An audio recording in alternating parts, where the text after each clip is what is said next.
3.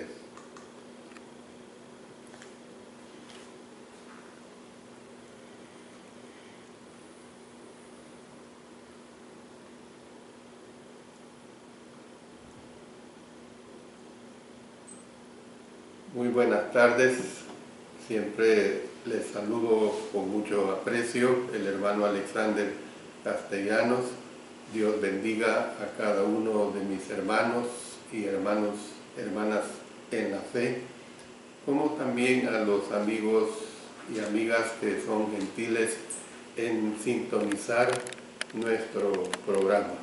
Como siempre, estoy transmitiendo a través de El Alumbrador Cristiano, a través de mi especial programa Te daré lo mejor.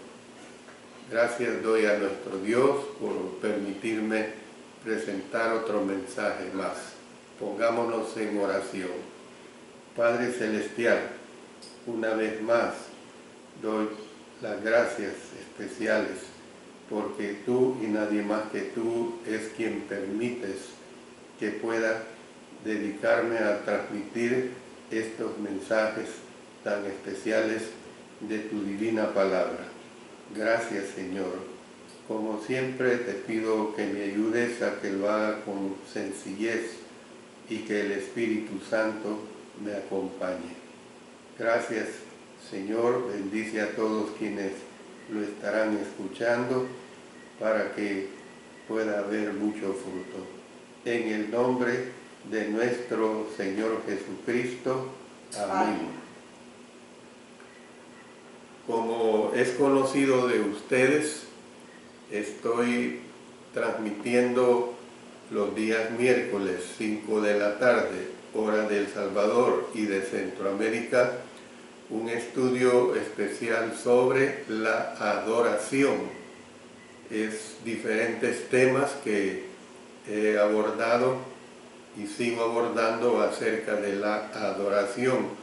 Hoy voy a presentar la lección 12, lección número 12 en su parte 1, porque al menos son dos partes que voy a considerar siempre en este estudio. Y la parte que vamos a ver ahora es dando con desprendimiento. O sea, tomando como texto base, más bienaventurado es dar que recibir, de Hechos 20:35. Le repito, dando con desprendimiento. Voy a hablar en estas dos lecciones acerca de la ofrenda. Yo sé que este es un tema que generalmente en las iglesias se evade el presentarlo porque se trata del dar, se trata de desprendernos. Bueno, voy a presentar este mensaje siempre con la dirección de nuestro Señor y con el fin de que nosotros cada vez aprendamos aún más y más de lo que realmente representa el dar y sobre todo que lo veamos como una adoración. El dar es adoración a nuestro Señor. La iglesia primitiva era un asombroso cuerpo de personas. Hicieron algo que a la mayoría de las personas de hoy en día les resultaría muy difícil hacer. Algo tan extraordinario que lo encontramos mencionado 2 veces en el libro de los Hechos. Vamos a leer en Hechos 2, versos 44 y 45. Todos los que habían creído estaban juntos y tenían en común todas las cosas, y vendían sus propiedades y sus bienes y los repartían a todos según la necesidad de cada uno. Luego vamos a leer en Hechos capítulo 4, versos 34 hasta el 37. Así que no había entre ellos ningún necesitado, porque todos los que poseían heredades o casas las vendían y traían el precio de lo vendido y lo ponían a los pies de los apóstoles, y se repartía a cada uno según su necesidad. Entonces José, a quien los apóstoles pusieron por sobrenombre Bernabé, que traducido es hijo de consolación, levita, natural de Chipre, como tenía una heredad, la vendió y trajo el precio y lo puso a los pies de los apóstoles. Esta forma tan generosa de dar no constituye un caso aislado entre los cristianos del primer siglo.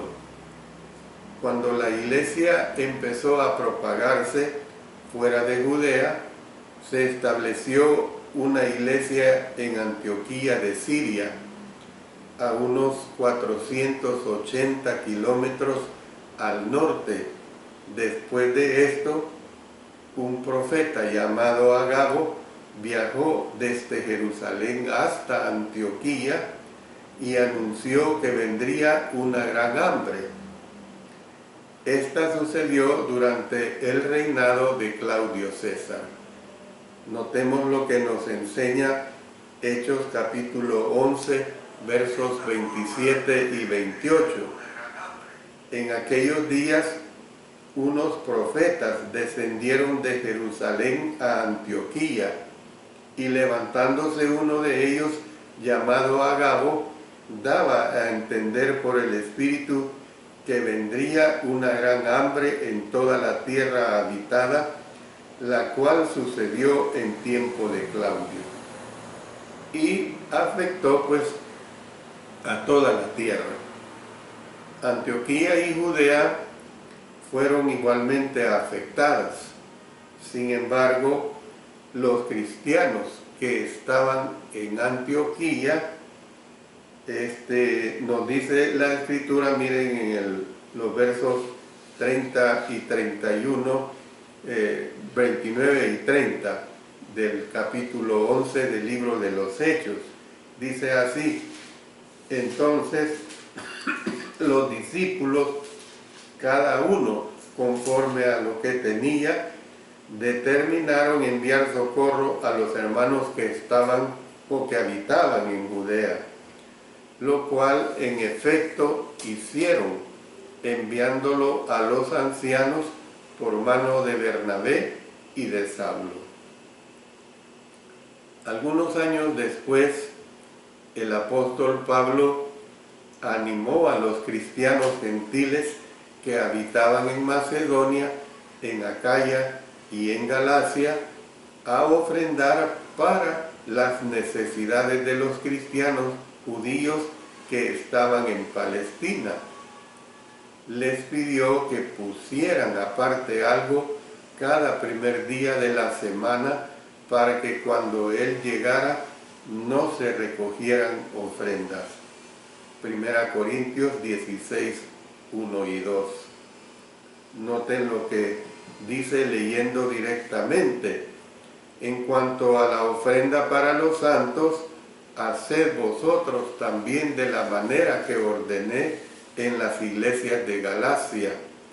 Cada primer día de la semana, cada uno de vosotros ponga aparte algo, según haya prosperado, guardándolo, para que cuando yo llegue no se recojan entonces ofrendas.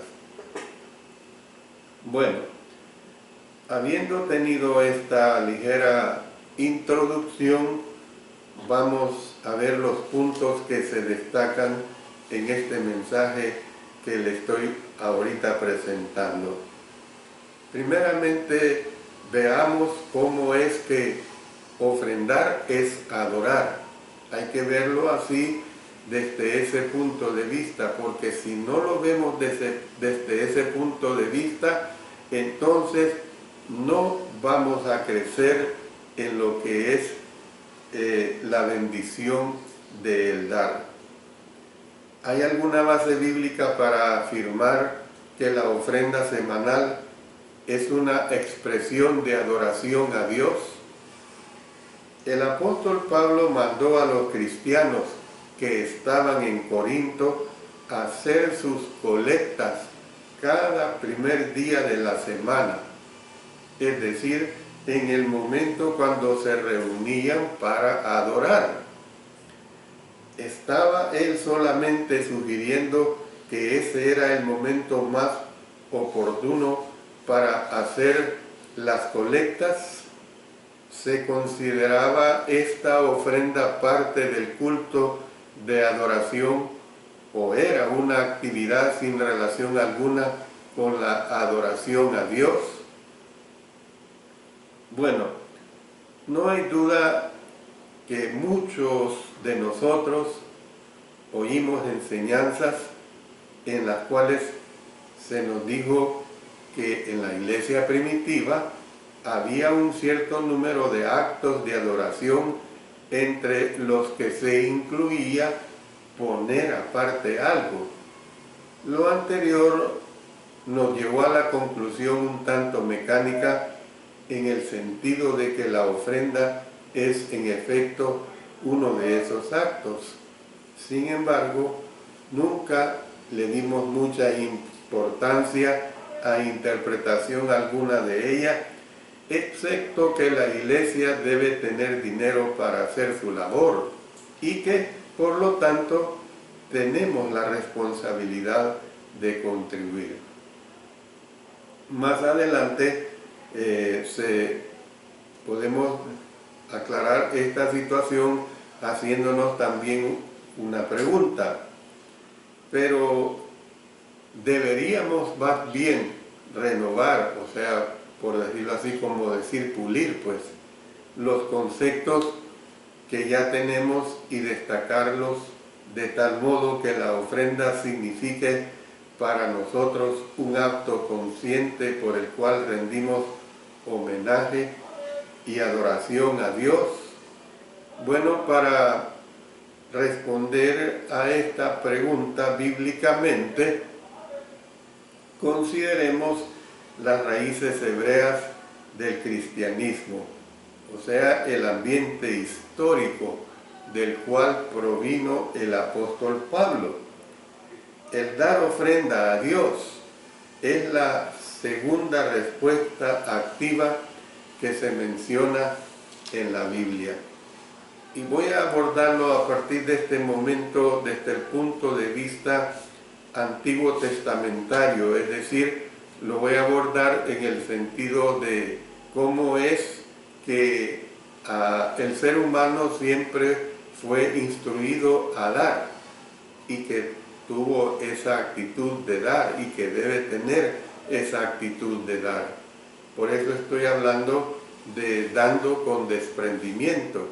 Miren lo que tenemos en Génesis 4, 3 al 5. Y aconteció, andando el tiempo, que Caín trajo del fruto de la tierra una ofrenda a Jehová.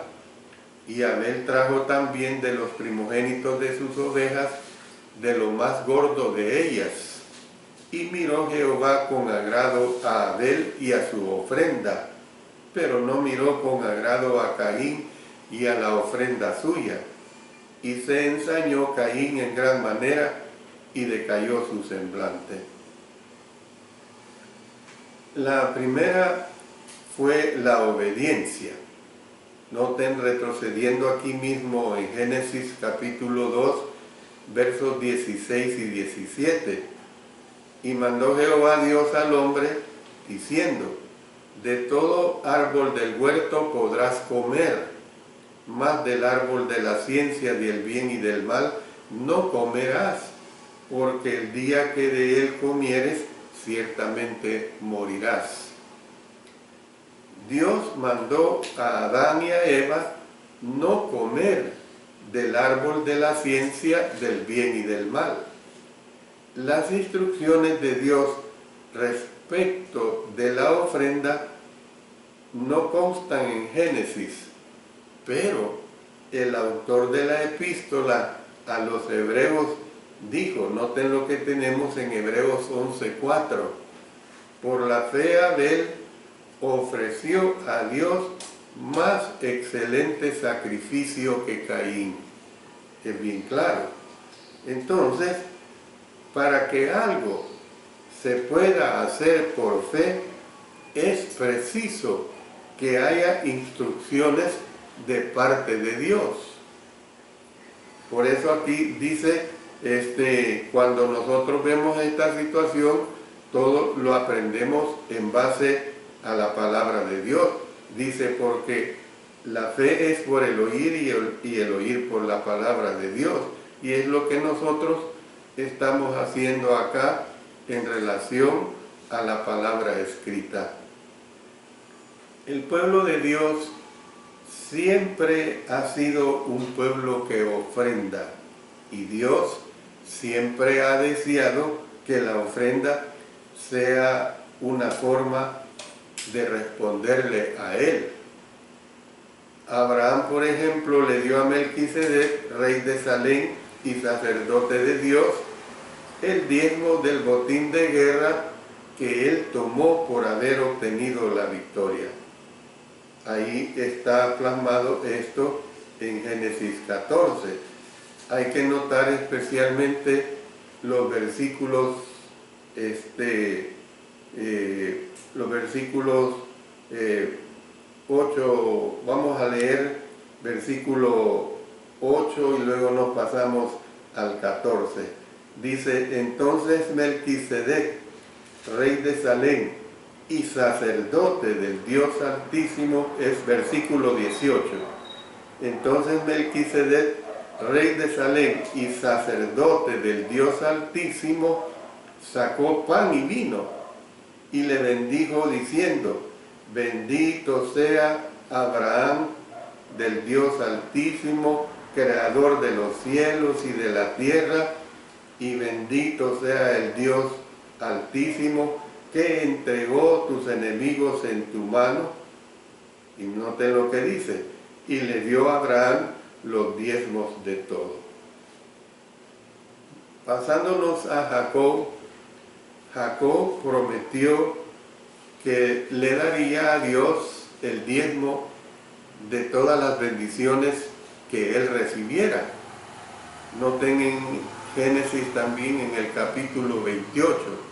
Vamos a leer los versos 20, 21 y 22.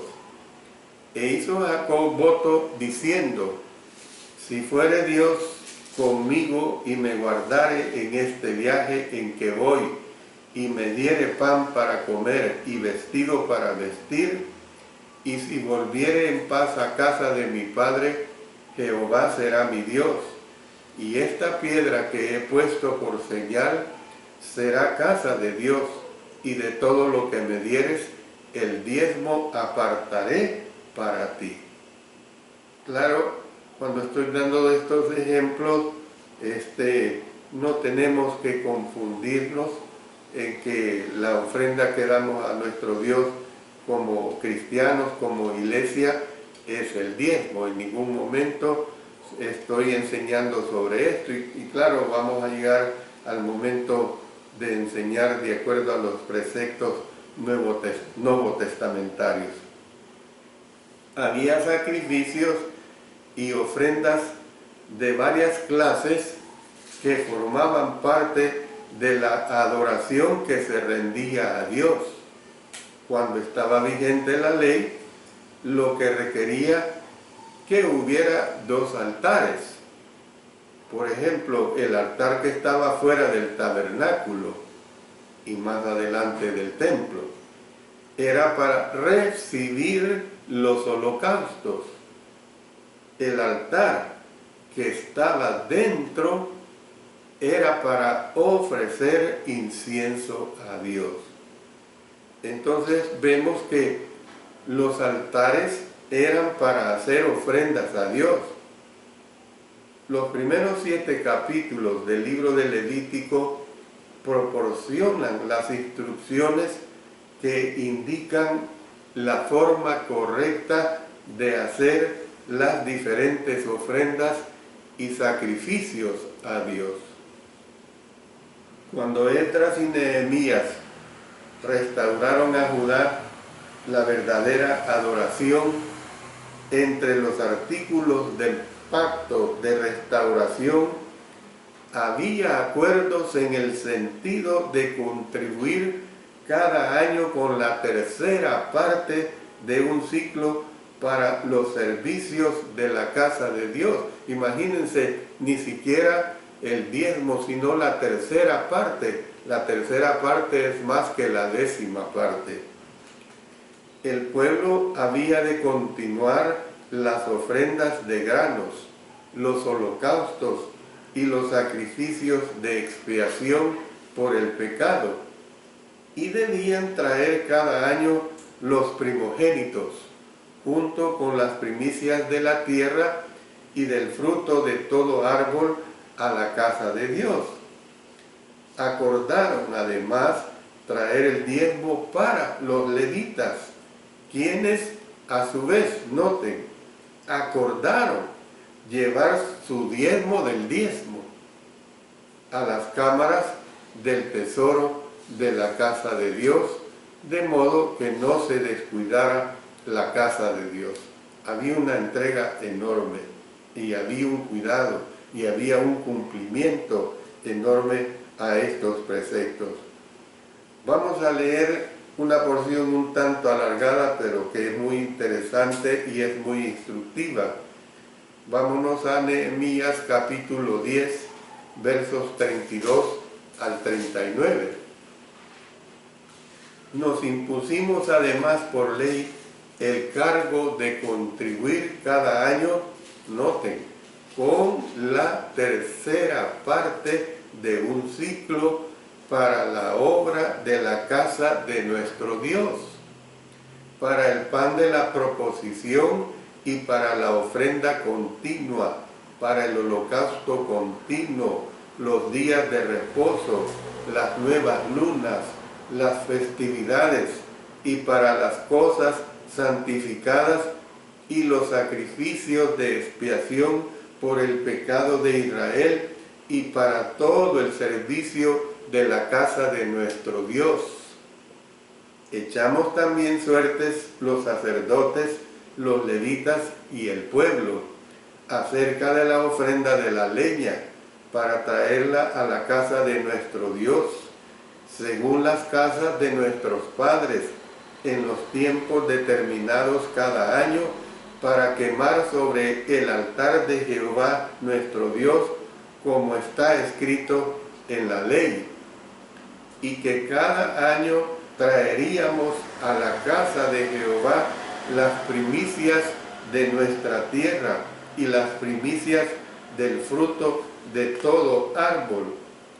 Asimismo, los primogénitos de nuestros hijos y de nuestros ganados, como está escrito en la ley, y que traeríamos los primogénitos de nuestras vacas y de nuestras ovejas a la casa de nuestro Dios, a los sacerdotes que ministran en la casa de nuestro Dios, que traeríamos también las primicias de nuestras masas y nuestras ofrendas, y del fruto de todo árbol, y del vino y del aceite, para los sacerdotes a las cámaras de la casa de nuestro Dios, y el diezmo de nuestra tierra para los levitas, y que los levitas recibirían las décimas de nuestras labores en todas las ciudades, y que estaría el sacerdote hijo de Aarón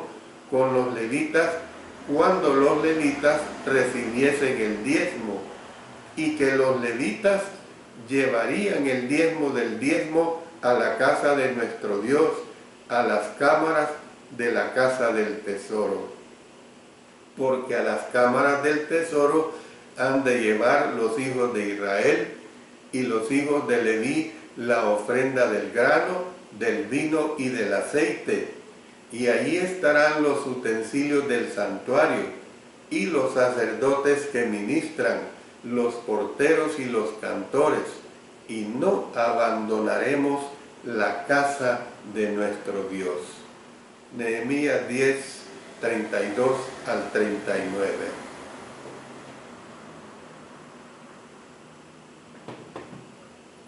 En el último libro del Antiguo Testamento se reprende a Judá por faltar a las promesas que había hecho de ofrendar a Dios. Dijo Dios por medio de Malaquías: ¿robará el hombre a Dios? Pues vosotros me habéis robado y dijisteis: ¿en qué te hemos robado? En vuestros diezmos y ofrendas. El profeta le dijo al pueblo de Judá que toda la nación era maldita por haberle robado a Dios. Luego les mandó: traed todos los diezmos al alfolí y haya alimento en mi casa. Pero mire, voy a repetir esta cita en una forma más completa. Vámonos a Malaquías capítulo 3, versos 8 al 10. ¿Robará el hombre a Dios? Pues vosotros me habéis robado. Es una declaración, es una afirmación. Y dijisteis: ¿en qué te hemos robado? En vuestros diezmos y ofrendas.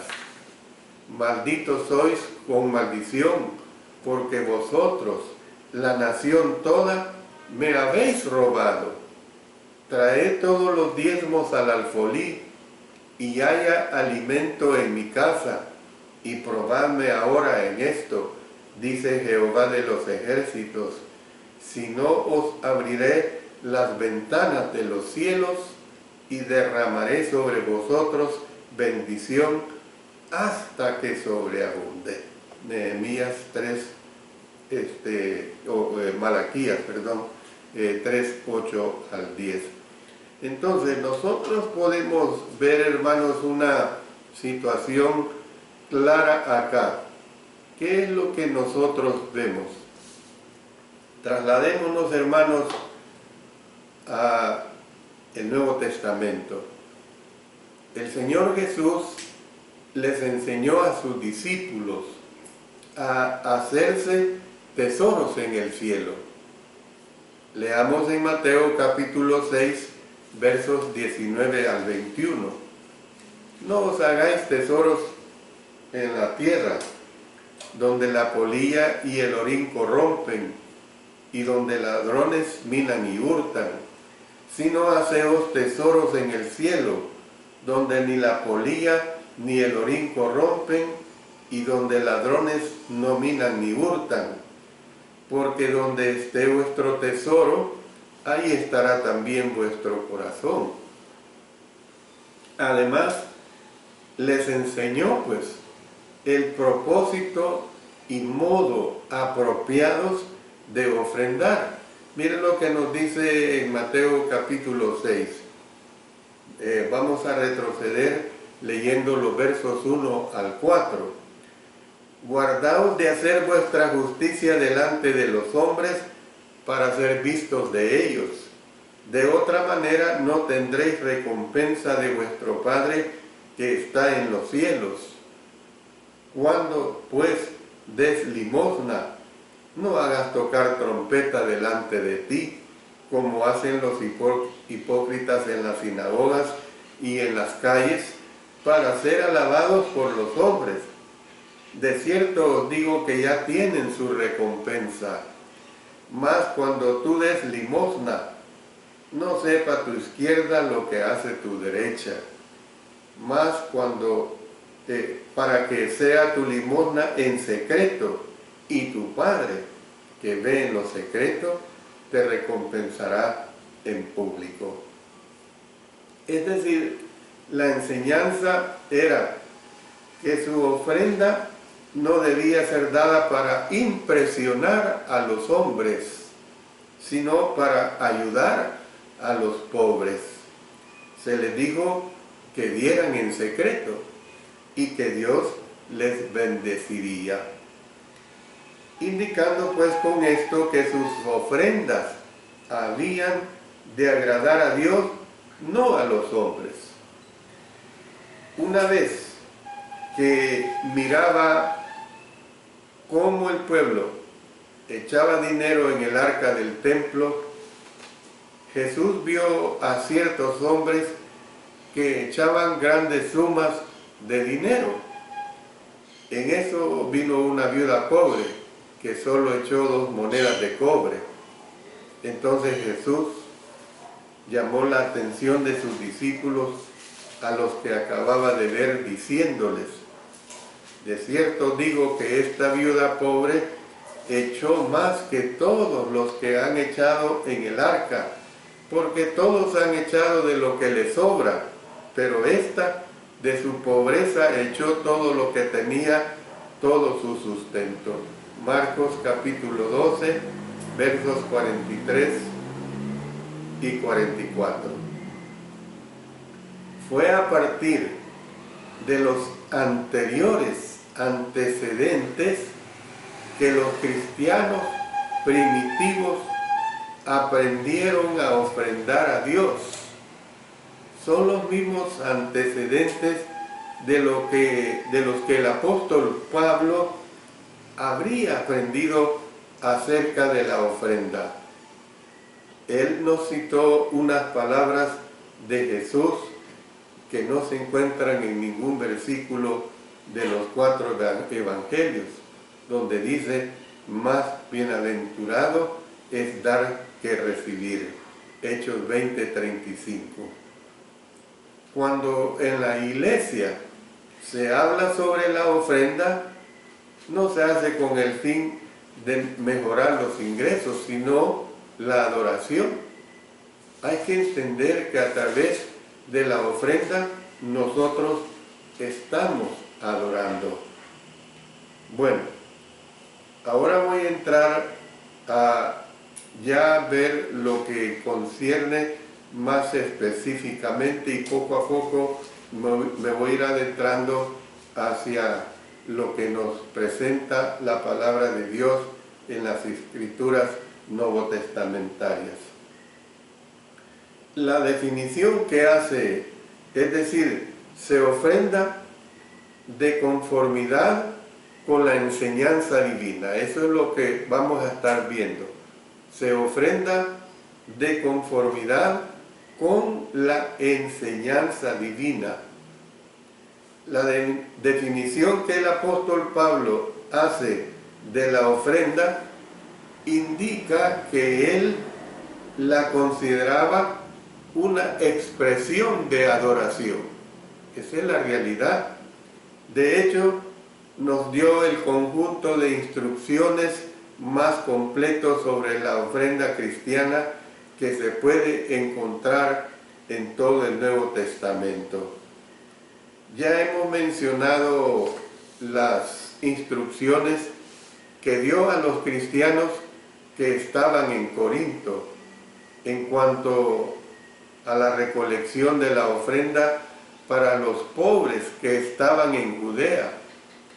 Les dijo que pusieran aparte algo cuando se reunieran cada primer día de la semana. Ya usted lo sabe perfectamente bien, en 1 Corintios 16, 1 y 2 lo expresa, además de que es una enseñanza que periódicamente la vivimos usando cada primer día de la semana cuando vamos a dar nuestra ofrenda al Señor, nuestra ofrenda monetaria.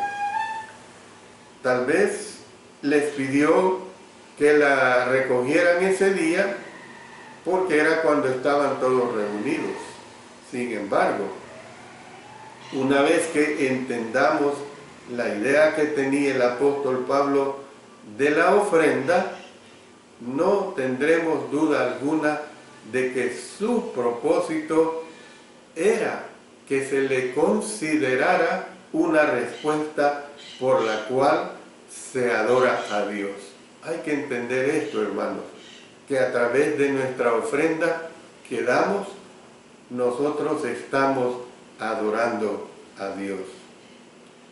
El apóstol Pablo deseaba llevar una contribución de las iglesias griegas que estaban en Macedonia Acaya y Galacia, a las iglesias judías que estaban en Palestina, y había dos motivos por los cuales deseaba hacerlo. Uno era ayudar a los cristianos pobres que estaban en Judea. El otro era mejorar las relaciones entre los cristianos judíos y los cristianos gentiles. O sea, también ya hemos visto en el contexto que usted al principio de aquella hambruna que iba a haber, que fue profetizada por el profeta Agabo. Entonces, ambos motivos se consideraban obra de Dios y una respuesta de alabanza a Dios.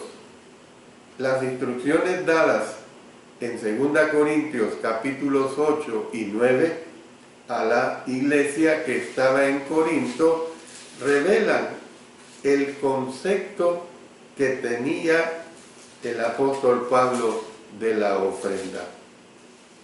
El apóstol Pablo primero describió los no de la ofrenda cristiana. Voy a mencionar algunos de ellos porque es importante que lo hagamos. Primero, no tiene como propósito solventar los problemas de unos mientras aumentan los de los dadores. Es decir, no es el fin de beneficiar a unos y agravar a otros. Miren lo que dice en 2 Corintios 8:13. Porque no digo esto para que haya para otros holgura y para vosotros estrechez. ¿Ve? Segundo, el cristiano no debe dar con tristeza. 2 Corintios 9:7 dice: cada uno dé como propuso en su corazón, no con tristeza ni por necesidad, porque Dios ama al dador alegre. Es decir, cuando el cristiano da, no debe hacerlo para después desear no haberlo hecho, que porque le vino una situación repentina de necesidad económica y decir, si yo no hubiera dado lo que puse en la ofrenda, ahora me estuviera sirviendo. No, hermano, evite, hermano y hermana, evite caer en ese pecado. Si usted lo da, por eso el título de esta lección lo he mencionado, de dar con desprendimiento. Número 3. Por último, el cristiano no debe dar por necesidad. Otra vez usando 2 Corintios 9:7. Cada uno dé como propuso en su corazón, no con tristeza, ni por necesidad, porque Dios ama al dador alegre. Esto nos hace ver, pues, que yo lo que he dado como mi ofrenda es de lo que Dios me ha prosperado. Esto significa que no debemos dar solo porque otros están dando, ni porque otros creen que deberíamos dar. Esta no es la situación en relación a nuestra ofrenda.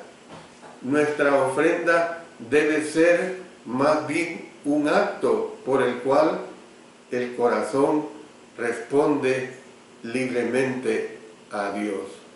Hermanos, no tenemos, y hermanas, no tenemos que tener actitudes incorrectas en el dar nuestra ofrenda. Conocí cuando eran mis años mozos en la iglesia, pero lo percibí de un cristiano que le dijo a otro cristiano que por qué no se había congregado el domingo recién pasado. Hermano, es que fíjese que no tenía para dar para la ofrenda. Imaginen qué actitud. Si no tenía, dos cosas: o no había sido prosperado, o no la había guardado de lo que había prosperado. Esas son suposiciones mías. Pero nosotros no tenemos que dejar de congregarnos por caer en una situación. Si no hemos sido prosperados, ¿por qué me va a dar vergüenza a mí no ofrendar si realmente no he sido prosperado? Conocí de otra actitud de un hermano en mis años mozos también en la iglesia, que un hermano fue a otro hermano a prestarle para ofrendar. Hermano, ¿cómo es eso? ¿Voy a prestar yo a alguien para poder ofrendar? No. Si otra vez vuelvo a decir lo mismo, si yo no tengo es porque no he sido prosperado. O también la otra razón es porque he sido mezquino, me he gastado lo que es la ofrenda del Señor. Bueno, vamos a seguir viendo más adelante sobre esto, hermanos. La lista que el apóstol Pablo hace de los sí de la ofrenda es mucho más larga. Por lo menos voy a mencionar 12. Evidentemente que el tiempo no me va a ajustar, vamos a dejarlo pendiente para la segunda parte de este estudio. Número 1. La ofrenda cristiana debe caracterizarse por una abundancia de gozo, aun cuando los dadores se encuentren, mejor dicho, en grande prueba de tribulación. Mire lo que dice 2 Corintios 8, 1 y 2. Asimismo, hermanos, os hacemos saber la gracia de Dios que se ha dado a las iglesias de Macedonia, que en grande prueba de tribulación la abundancia de su gozo y su profunda pobreza abundaron en riquezas de su generosidad. Entonces, ¿qué vemos pues? Que el gozo es precisamente una de las hermosas expresiones de adoración a Dios que precisamente, si usted lo recuerda, estudiamos en una lección anterior en esta serie de enseñanzas acerca de la adoración. Cuando yo doy, debo de hacerlo con gozo. Esa es la situación que debemos demostrar en ese desprendimiento que tenemos y que debemos de tener. Segundo, la ofrenda cristiana debe caracterizarse por la liberalidad, aun cuando los dadores se encuentren en profunda pobreza. Ahí lo dice también en 2 Corintios, estos 2 versos, 1 y 2 del capítulo 8. Dice, abundaron en riquezas de su generosidad. Esta clase de liberalidad solo podría ser motivada por una respuesta a Dios por sus abundantes bendiciones. O sea, una expresión de liberalidad para con Dios es parte de lo que se define como adoración. Yo tengo que parar aquí, el tiempo de mis 45 minutos ya casi ha llegado y les invito pues para el próximo miércoles 5 de la tarde, hora de El Salvador, hora de Centroamérica, para que vuelvan a sintonizar mi programa Te Daré lo Mejor a través del Alumbrador Cristiano, para seguir estudiando y llenándonos de este bello tema y sobre todo, hermanos, que lo debemos de cumplir como el Señor nos manda. Dios bendiga su bendita palabra. Dios bendiga a cada uno de nosotros y sobre todo que seamos cristianos, que de veras cumplimos con todo lo que nos manda la palabra de nuestro Dios. Muchas bendiciones. Amén.